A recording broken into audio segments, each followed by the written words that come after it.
صلى الله على محمد صلى الله عليه. Assalamualaikum warahmatullahi wabarakatuh. Alhamdulillah nahmaduhu wa nasta'inuhu wa nastaghfiruh wa na'udzu billahi min shururi anfusina wa min sayyiati a'malina. May yahdihillahu fala mudilla lahu wa may yudlil fala hadiya lahu. Asyhadu an Muhammadan abduhu wa rasuluh. Allahumma shalli wa sallim ala sayyidina Muhammad wa ala alihi wasallam. Yang saya kasihi Tuan Nazir Masjid Shah Alam, yang sangat saya hormati dan saya segani Tuan Guru saya sendiri yang berada di sebelah kiri saya, Al-Fadhil Syekh Maqarid Ustaz Osman bin Hamzah, barisan Imam dan Bilal, barisan jawatan kuasa masjid, seterusnya muslimin dan muslimat, abang-abang, kakak-kakak, seterusnya juga tidak lupakan anak-anak yang dikasihi sekalian. Moga-moga kita semua dirahmati oleh Allah SWT. Alhamdulillah, syukur kita kepada Allah SWT di atas kesempatan yang diberikan kepada kita pada malam ini, dapat kita bersama-sama di dalam yang disebut sebagai Raudhatun min Riyadhil Jannah, taman-taman syurga. Kalau kita nak kalau dah meninggal nanti, ada doa disebut supaya kita masuk dalam salah satu daripada taman-taman syurga. Dan kalau nak pastikan diri kita ada dalam taman syurga tu, kena mula daripada sekarang. Kena adakan waktu dan kesempatan untuk kita bersama-sama dalam majlis-majlis ilmu. Dan disebutkan orang yang meninggalkan majlis ilmu, yang dibiarkan lama, satu tempoh yang lama, maka hati-hati dia akan menjadi keras disebabkan tiadanya peringatan buat diri kita. Meskipun kat luar tadi hujan, dan insyaAllah tuan-tuan, kalau hujan sama-sama kita doa Allahumma sayyiban nafi'ah. Kita minta bahawa hujan yang turun itu adalah hujan rahmat. Dan insyaAllah kata hujan malam Jumaat ni hujan yang ditunggu-tunggu. Ada yang faham maksud lain, apa pun sebenarnya biar sejuk di luar, kita tak nak kita sejuk di dalam. Malam ni Masjid Shah Alam bawa 2 orang panel. Yang pertama Fadil Ustaz Syekh Maqarid Ustaz Osman Hamzah, yang saya rasa tak perlu saya perkenalkan lagi. Orangnya nampak kecil kat sebelah, tapi telah dikenali dengan begitu lama. Bekas mantan Imam Besar Masjid Negeri Selangor, juga pernah menjadi mantan Imam Tahfiz Sains dan Teknologi Selangor, dan sekarang berkhidmat sebagai penolong pengurus kanan di Puncak Ego Holding. Manakala panel kita yang kedua, saya nak kenalkan pun orang ni dah lebih kenal panel kedua kita. Tadi ada yang bagi tahu sepatutnya Ustaz kenalkan diri sendiri, Ustaz, daripada kenalkan panel. Dia terbalik.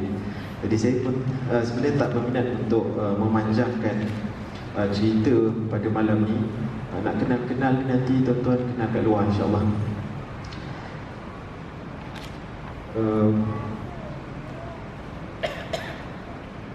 Kalau kita tengok pada malam ni, forum Isra' dan Mi'raj dengan tajuk hadiah yang terindah. Tajuk tu tajuk hadiah yang terindah. Maksudnya ada satu benda dan satu perkara yang sangat istimewa yang akan kita kupas dan kita kongsikan bersama. Jadi untuk pusingan yang pertama, saya akan jemput panel yang pertama, iaitu Al-Fadhil Ustaz Osman Hamzah, untuk berikan pencerahan kepada kita akan definisi Isra' dan Mi'raj. Saban tahun kita sambut Isra' dan Mi'raj, kadang-kadang kita dah lupa, dan kadang-kadang kesalahfahaman dan kesalahanggapan terhadap definisi Isra' dan Mi'raj. Jadi saya berikan ruang seluas-luas kepada Al-Fadhil Ustaz untuk memberikan penjelasan. Fadhal masykur Ustaz. Bismillahirrahmanirrahim. Assalamualaikum warahmatullahi wabarakatuh. Alhamdulillah wassalatu wassalamu ala Rasulillah wa ala alihi wa sahbihi wa man wala. Yang Ustaz Faisal fungsi orang kita, yang Al-Fadil Ustaz Fadilah, Ustaz Fauzi, Ketua Imam Masjid Pencalang, tuan-tuan, perempuan, muslim-muslimat, hadirin dikasihi. Alhamdulillah, kita manfaatkan kesyukuran kepada Allah SWT kerana Allah panjangkan umur kita, sempat kita bertemu dengan bulan Rajab. Inna Rajab syahrullah. Rajab ini bulan Allah, dan Syaban itu bulan aku, kata Rasulullah SAW. Dan Ramadan ini bulan umatku. Jadi 3 bulan Rajab masuk Syaban, dan Ramadan bulan umat Islam, bulan umat Islam. Dan di antara perkara besar berlaku dalam Rajab ialah peristiwa Isra dan Mi'raj. Tentang definisi Isra dan Mi'raj ini, ulama-ulama tak payah cari definisi, para mujtahidin pun tak payah cari definisi Isra dan Mi'raj. Allah sendiri yang mendefinisikan Isra dan Mi'raj. Allah berfirman dalam surah Al-Isra sendiri, ada satu surah yang Allah khususkan menceritakan tentang Isra, dan dipangkal pula di awal ayat yang pertama dalam surah Isra. Allah berfirman, Bismillahirrahmanirrahim. Subhanalladzi asra bi'abdihi laylan minal masjidil haram ilal masjidil aqsa alladzi barakna hawlahu linuriyahu min ayatina innahu huwas sami'ul basir. Subhanalladzi, maha suci Tuhan, alladzi asra bi'abdi, yang memperjalankan hambanya, yakni Muhammad sallallahu alaihi wasallam, lailan, pada waktu malam, bukan seluruh malam, sebahagian malam, sebahagian malam lepas Isya, dan kembali semula ke Masjidil Haram sebelum subuh. Sedikit je masa.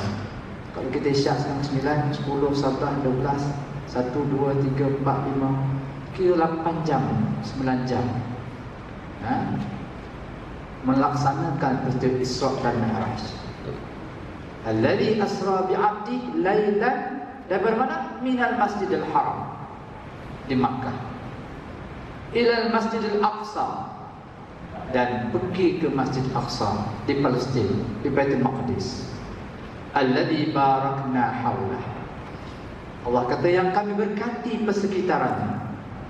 Perjalanan Isra dan Mi'raj yang melalui berbagai-bagai negara bumi, itu perjalanan yang diberkati oleh Allah Subhanahu wa taala. Alladzi barakna hawlah. Kenapa berkat? Kerana perjalanan antara dua negara ini, Masjidil Haram, Masjid Aqsa, Makkah dan Palestin, tidak ada buminya melainkan pernah dijejak, dilalui oleh para nabi alaihi wassalatu wassalam. Tempat-tempat hijrah, perjalanan dakwah para nabi melalui perjalanan di antara Masjidil Haram hingga Masjidil Aqsa. Jadi Allah kata alladzi barakna hawla, kami berkati persekitarannya. Linuriyahu min ayatina. Untuk apa peristiwa Isra? Linuriyahu min ayatina, untuk kami perlihatkan kepadanya tanda-tanda kekuasaan kami. Dalam kertas yang saya edarkan itu ada perjalanan yang menegak, yang mendatar, iaitu daripada Masjid Haram Masjid Aqsa. Saya ada catat situ lebih kurang 22 peristiwa.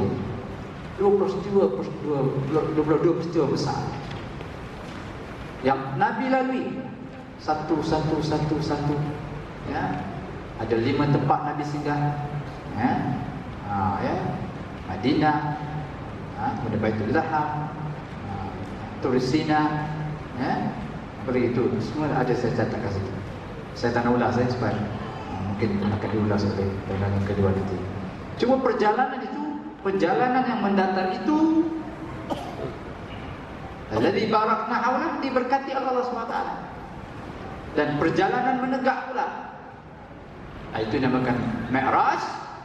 Kesemua perjalanan ini linuriyahu min ayatina, untuk kami tunjukkan kepadanya Muhammad sallallahu alaihi wasallam min ayatina, di antara tanda-tanda kekuasaan kami. Berbagai-bagai tamsil ibarat yang Nabi lihat dalam peristiwa Isra dan Mi'raj. Termasuk juga Nabi sallallahu alaihi wasallam dibawa melihat syurga dan neraka dalam peristiwa Mi'raj. Nabi laju langit pertama, langit kedua, sampai langit ketujuh. Semua 7 pun ikut para Nabi Adam, Nabi Yahya, Nabi Isa, Nabi Harun, Nabi Musa, Nabi Ibrahim di langit ketujuh. Dan Nabi melepasi langit yang ketujuh, sampai kepada Baitul Ma'mur, Sidratul Muntaha, sampai mendengar Lauh dan Mahfuz. Kemudian beliau mendengar, melihat syurga dan neraka. Akhirnya bertemu dengan Allah Subhanahu wa taala. Sehingga para sahabat berkata, bagaimana kau melihat Allah? Maka Nabi kata, kau tengok tak bulan purnama itu? Jelas tak? Terang tak? Ya, kata para sahabat. Begitulah aku melihat Allah. Anda kena faham tak? Bukan Allah tu macam bulan. Seperti orang Wahabi kata, Tuhan duduk kat langit, Tuhan ada tangan, Tuhan ada kaki, Tuhan berjalan, Tuhan bergerak. Kalau berhajat kepada kat langit, berhajat pada tempat, itu makhluk, tuan-tuan. Cuma Allah bawa Muhammad sallallahu alaihi wasallam bertemu dengan dia selaku kekasih aku. Sebab Nabi Musa alaihissalam angkatnya kalimullah. Kalimullah ni yang boleh direct bercakap dengan Allah. Allah bercakap, Musa bercakap, Allah dengar, Allah bercakap. Nabi Musa alaihissalam minta kepada Tuhan, Rabbi arini anzur ilaik. Ya Allah, aku nak tengok kau. Tak syok lah bercakap dia.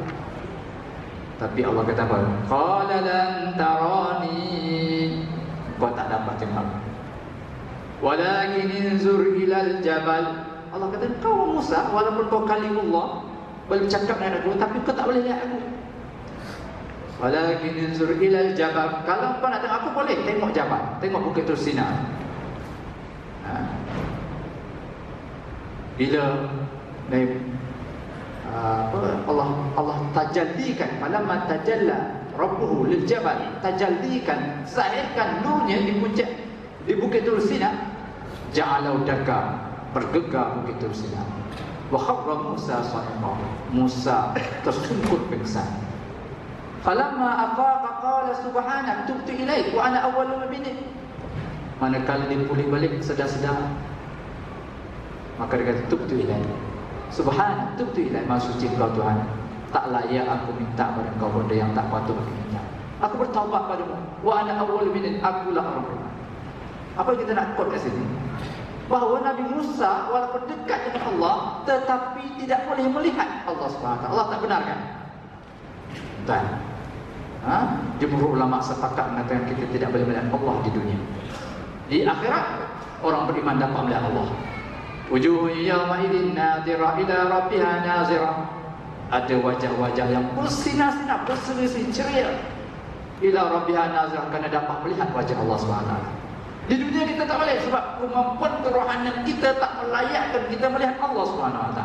Sedang Nabi SAW untuk bawa melihat Allah melalui perjalanan Isra dan Mi'raj, Nabi dibelah dadanya, dikeluarkan hatinya, dibersihkan dengan air Zam-Zam, dan dikeluarkan hazzu minasyaitan, dimasukkan ilmu, hikmah, dimasukkan untuk memperkuatkan iman, ilmu dan hikmah. Padahal Nabi dah kuat iman dah, Nabi dah berilmu dah, Nabi dah penuh hikmah dah.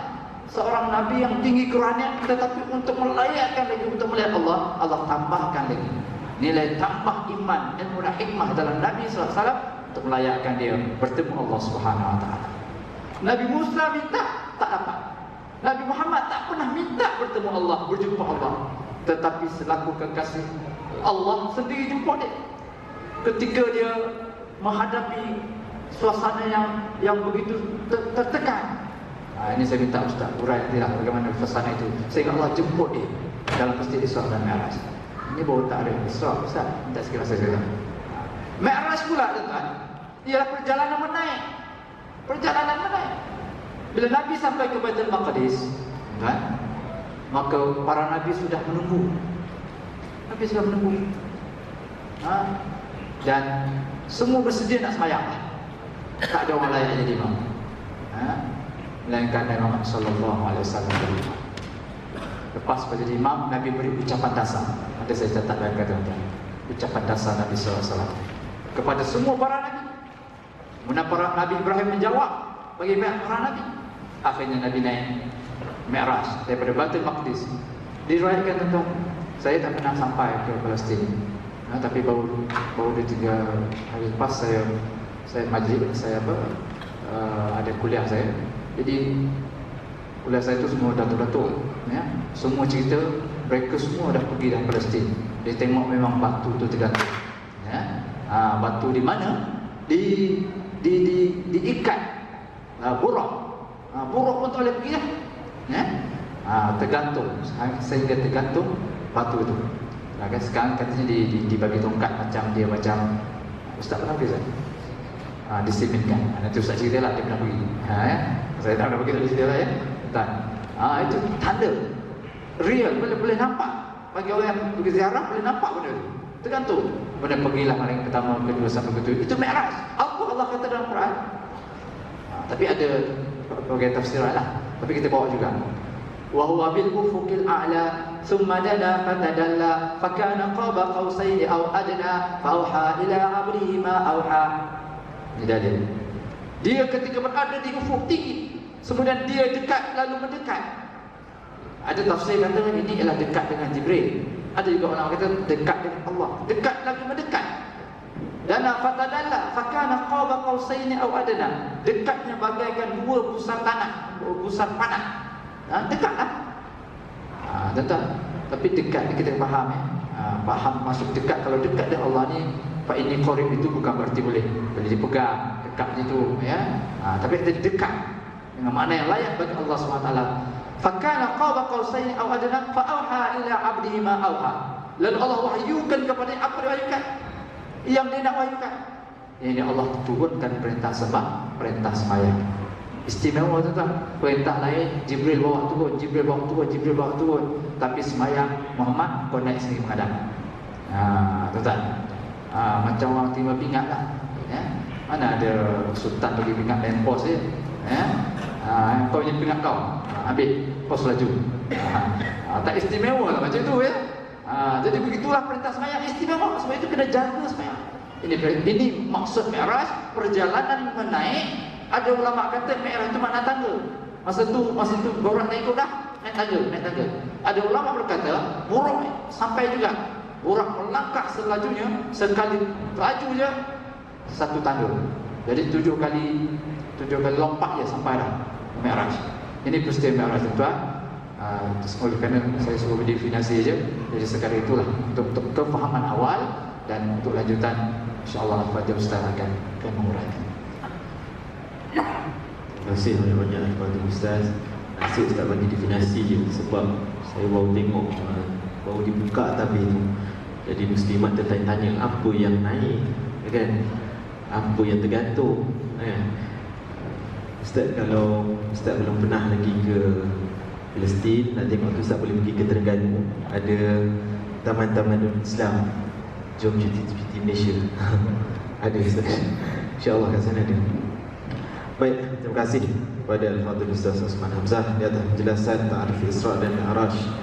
Dah kenal, dah tahu, dah ada juga cerita-cerita di sebalik Isra dan Mi'raj. Dan sebenarnya cerita dah ada, tapi sebenarnya ada peristiwa yang disembunyikan, yang berlaku sebelum daripada Isra dan Mi'raj. Dan yang ni saya nak serah pada Fadil, Ustaz Muhammad Fauzi, untuk sama-sama kita menyoroti kisah dan peristiwa sebelum berlakunya Isra Mi'raj. Kadang-kadang kita tahu peristiwa ketika tu, tapi sebelum ni kita tak tahu. Jadi kalau kita tulis cerita atau kita nak jawab beza, dia kena ada peristiwa sebelum, sedang berlaku peristiwa dan selepas. Jadi kita nampak ada ke depan ke belakang. Sebenarnya saja letak ke belakang sikit. Sebab apa? Sebab muslimat baru dibuka. Itu memang teknik moderator, Ustaz. Jadi Ustaz silakan untuk terus. Fadlan syukur.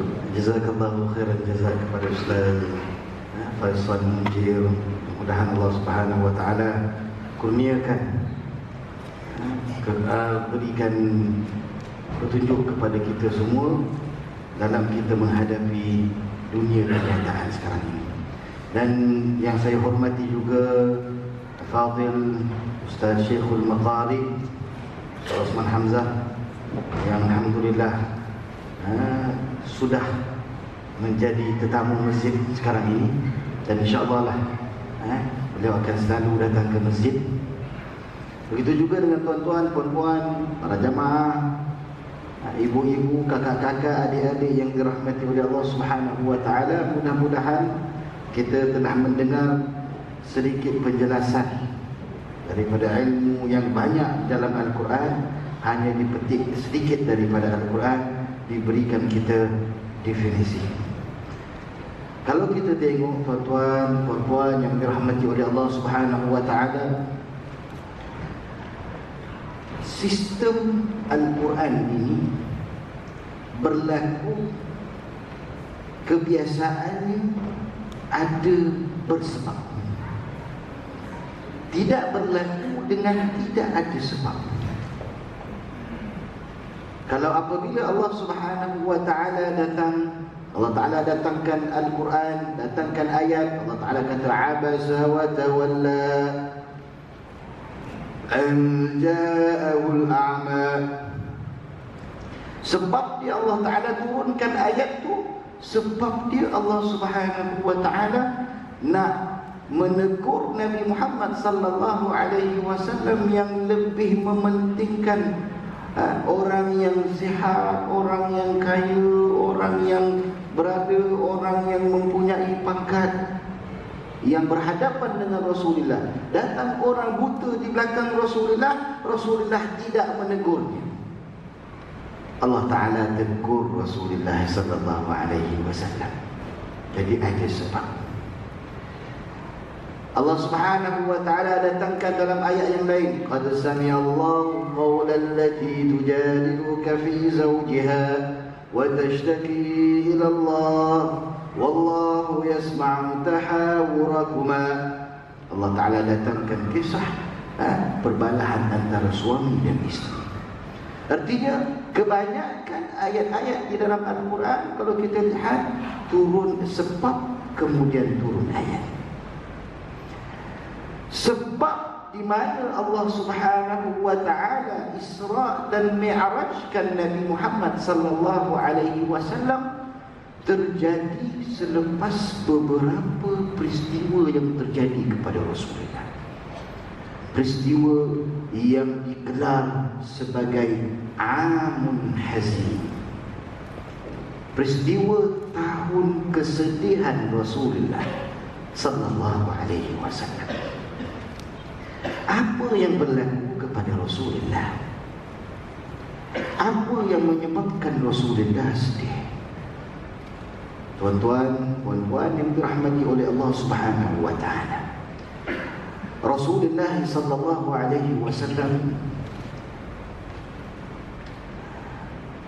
diuji oleh Allah Subhanahu wa taala di kota Mekah.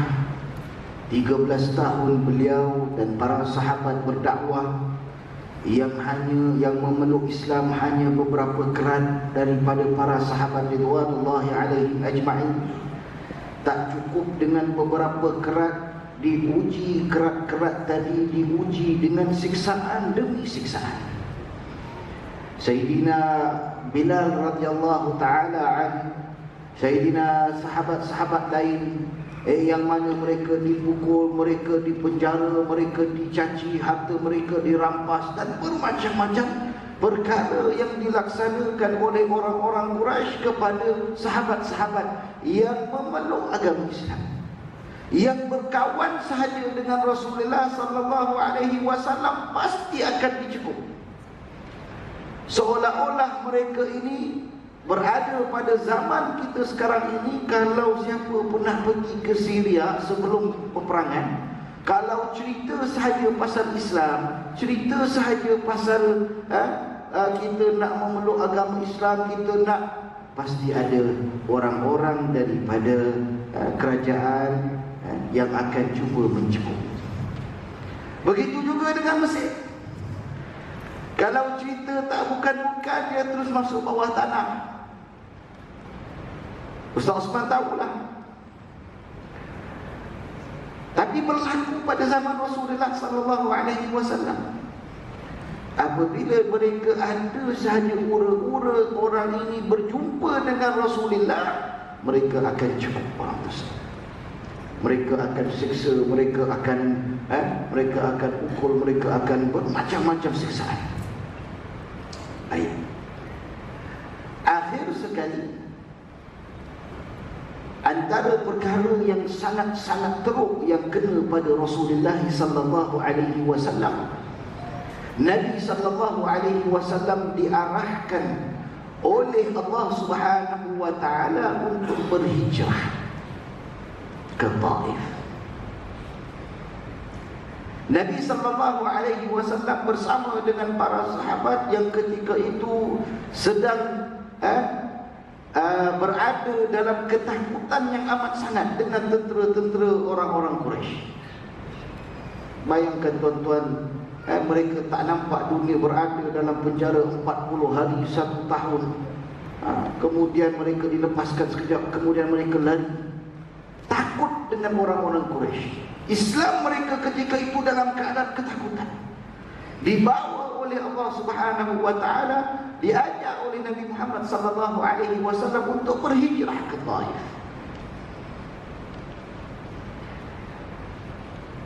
Allah Subhanahu wa taala datangkan ilham kepada Rasulullah, datangkan wahyu kepada Rasulullah bahawa orang yang ada di Taif, kerajaan yang ada di Taif adalah orang yang bakal menyambut Rasulullah sallallahu alaihi wasallam. Apabila Nabi Muhammad sallallahu alaihi wasallam pergi ke Taif, kalau kita tuan-tuan, kita pergi ke suatu tempat tadi tidak menyambut kita, bahkan menghalau kita, apakah kita akan duduk di tempat itu ataupun kita keluar dari tempat tersebut? Tempat tidak mengizinkan kita. Apabila kita sampai ke suatu tempat, Nabi Muhammad sampai ke Taif, mereka tidak disambut, bahkan dihalau, dikumpulkan.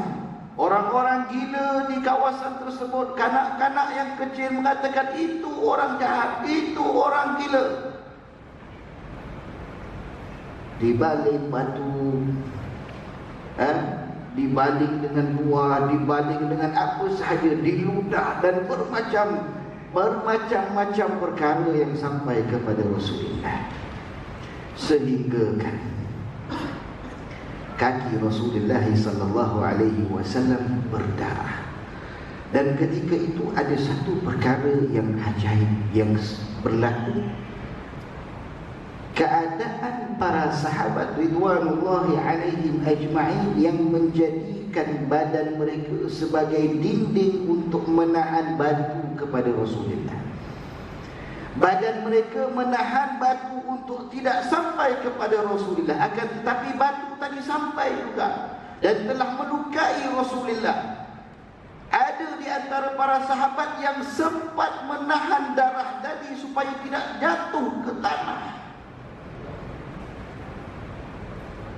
Apabila ditanya oleh para sahabat yang lain, kenapa kamu tidak biarkan darah tadi jatuh ke tanah?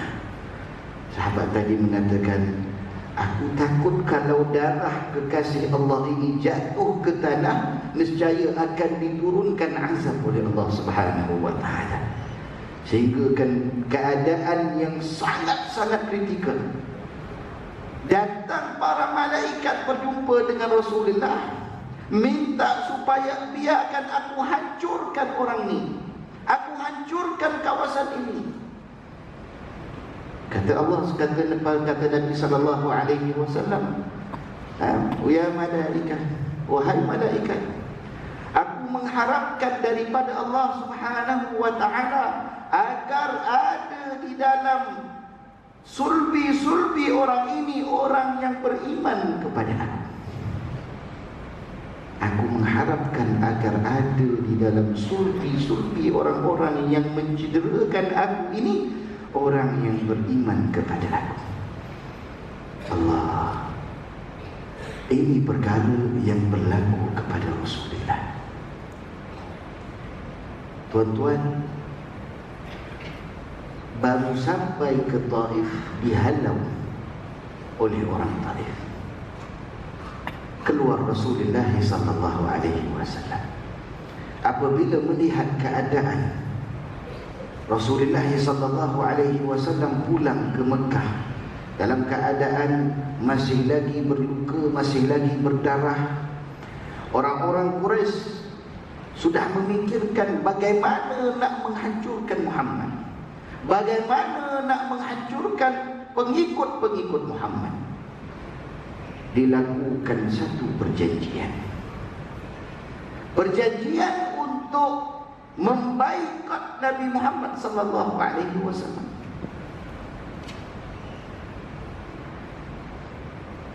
Dalam riwayat menyebutkan 3 tahun dibaikot Rasulullah sallallahu alaihi wasallam.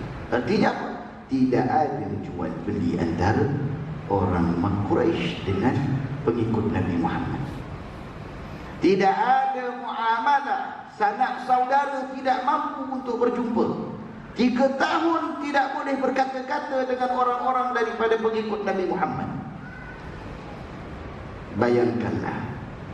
Dan ketika itu juga mereka telah menggantungkan, kata orang memo, mengatakan bahawa tidak boleh berkata, tidak boleh bermuamalah, tidak boleh melakukan perkara-perkara dengan orang-orang yang mengikut umat Nabi Muhammad sallallahu alaihi wasallam. Dan inilah berlaku. Dan 3 tahun itu juga seorang manusia yang mempunyai perniagaan 1/4 daripada kota Mekah, dalam masa 3 tahun ini 1/4 daripada perniagaan kota Mekah diinfakkan semuanya untuk pengikut-pengikut Nabi Muhammad sallallahu alaihi wasallam. Orang yang di antara yang paling kaya ketika itu menginfakkan keseluruhan hartanya untuk kekasihnya Nabi Muhammad sallallahu alaihi wasallam. Yang menginfakkan adalah isteri beliau Sayyidatina Khadijah radhiyallahu anha.